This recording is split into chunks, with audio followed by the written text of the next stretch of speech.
All right, guys. Well, today we're going to go ahead and try and clean this thing up. Rolled it out of the trailer a little bit ago. I got this little new microphone I'm trying out.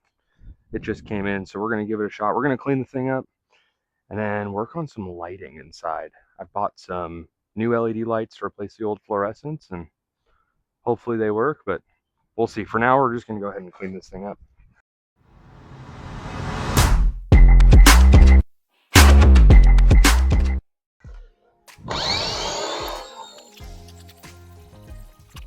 Well, I figured I'd pop on and do a little voiceover for you guys while you watch me give this car a nice little rinse.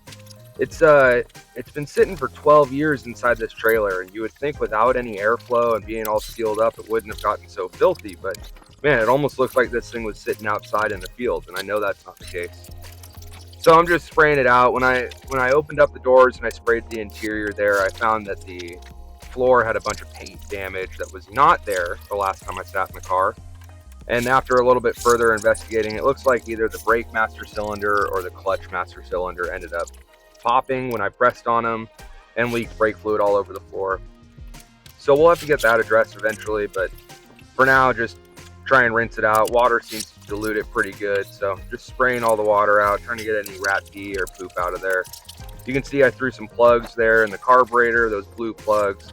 I'm just trying to prevent water from getting to anywhere it's not supposed to go.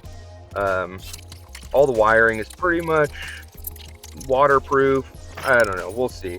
I figure, most of it was on a motorcycle, right? So should be good to go.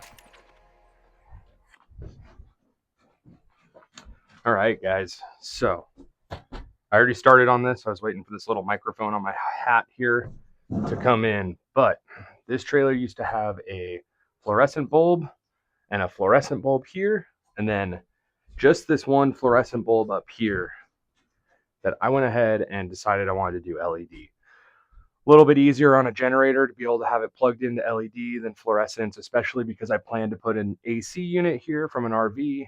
A little bit easier, way brighter, easier to get bulbs and replacements. These things were only like 15 bucks at Harbor Freight. So I went ahead and mounted 3 of them here, here, and here. And then I was at Home Depot today buying wire, and they had a little 3-foot shop light for 15 bucks as well. And I'm going to replace this one with it right here. So probably just going to go into time lapse, and I'm going to wire this thing out and just start going. Well, a long time ago, I had a good friend tell me, you can't work on stuff if you can't see it. And ever since then, I've been a big proponent of having good lighting when I'm working on stuff. I'm always one to grab a flashlight or a work light or something. So one of the first things I realized when I powered up this trailer was that these old fluorescent lights suck. So Harbor Freight was having a pretty convenient sale. I went and picked up these ones. Really glad I did. At the end, you'll see how well it turns out. It comes out well.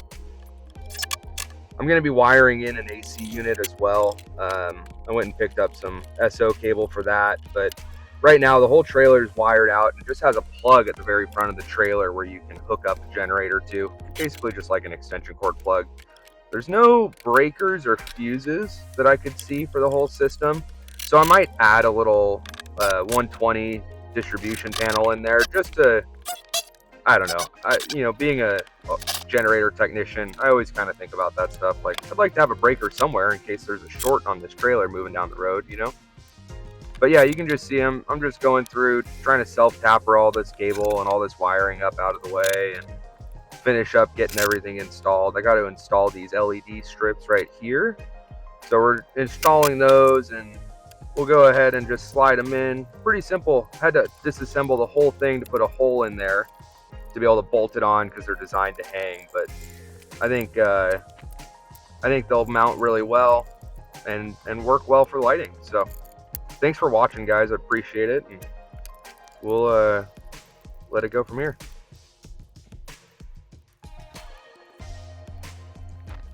All right, guys. So as you can tell, time's gone by pretty quick here. We are finished.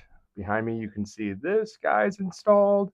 Ran the cable all the way along the roof. Don't mind the little bit of rot from the vent. This guy's installed. Then I tried to get some close-ups of me installing these guys. we'll see how it comes out. But here's the true test. Bam.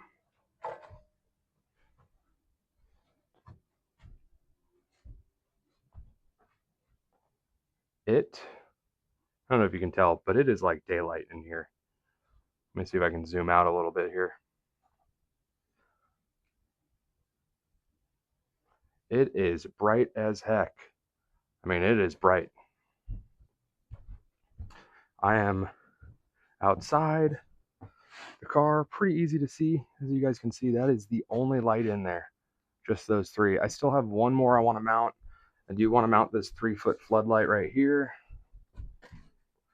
for the workbench, which obviously still needs to get cleaned off. It's just kind of become a hoarder's paradise there, along with the floor. But I am stoked with how bright this is.